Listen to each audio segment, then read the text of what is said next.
This naturalrefrigerants.com article is being read by an automated voice. Democrats propose PFAS legislation in U.S. Congress that would include F gases and TFA by Michael Gary, published April 28, 2026. Two Democrats have proposed legislation in the U.S. House of Representatives and the Senate to address the use of per- and polyfluoroalkyl substances in the domestic supply chain, using a definition of PFAS that would include many refrigerants and the atmospheric byproduct of some refrigerants called trifluoroacetic acid, TFA. The bill, the Forever Chemical Regulation and Accountability Act, was introduced last month by Congresswoman Betty McCollum, Democrat, Minnesota 04, and Senate Minority Whip Dick Durbin, Democrat, Illinois. The legislation was originally introduced in April 2024 but didn't make it out of committee. The U.S. Environmental Protection Agency, EPA, has taken the position that F gases and TFA don't fall under the definition of PFAS. This is contrary to the findings of scientists worldwide, who define PFAS as having at least one fully fluorinated carbon atom, as do F gases and TFA. Some U.S. states, such as Maine and Minnesota, have defined PFAS to include many F gases and TFA.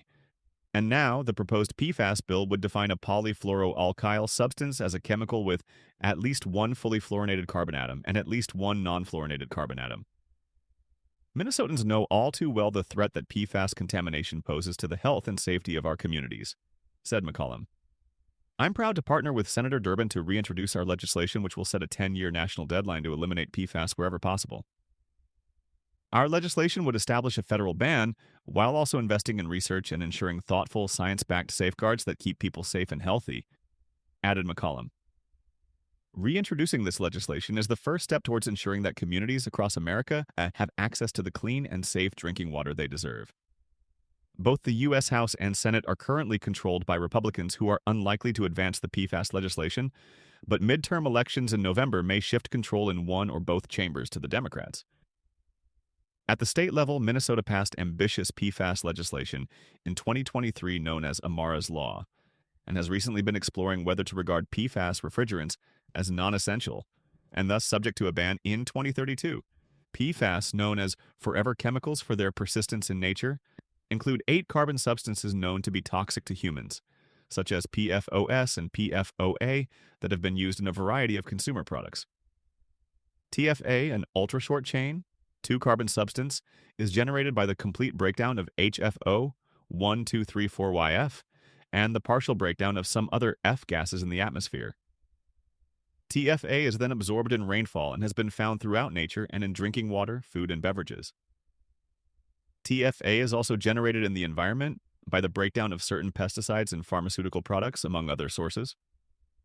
Its toxicity in humans is still being studied, but animal studies have linked it to reproductive toxicity, among other effects. In defending the use of TFA-producing refrigerants, notably HFO 1,2,3,4-YF, the fluorochemical industry points to the UN Environment Program, UNEP, and its 2022 Environmental Effects Assessment Panel, EEAP report. The report says that TFA is not bioaccumulative, is not expected to pose significant risk to humans or the environment at the present time, and is unlikely to cause adverse effects out to 2100. The report does not comment on the contribution of pesticides and other precursors to TFA since they don't fall under the purview of the Montreal Protocol, under which UNEP is an implementing agency. What the Act would do. The Forever Chemical Regulation and Accountability Act would initiate a National Academies of Sciences, Engineering, and Medicine study to review the persistence, bioaccumulation, and human health risks of PFAS.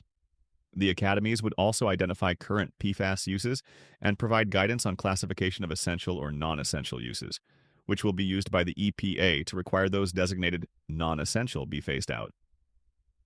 Require all PFAS manufacturers and users to file reports with the EPA to disclose certain information relating to PFAS, and require manufacturers and users to submit a phase-out schedule of their products to be completed within 10 years.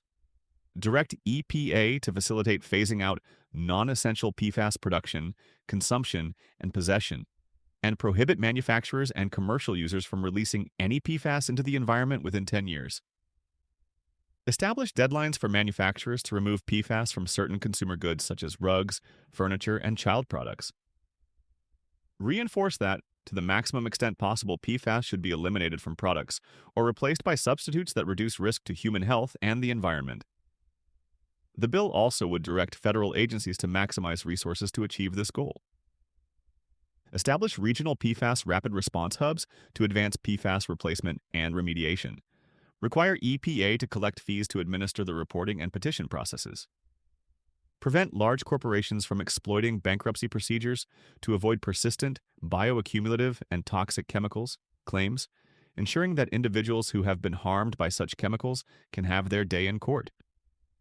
Update the Comprehensive Environmental Response, Compensation, and Liability Act, CERCLA, to delay state statutes of limitations and statutes of repose for newly designated hazardous substances, such as PFAS, until the date on which it was designated as a hazardous substance, or when the plaintiff knew or reasonably should have known their injury was caused by the substance, whichever is later.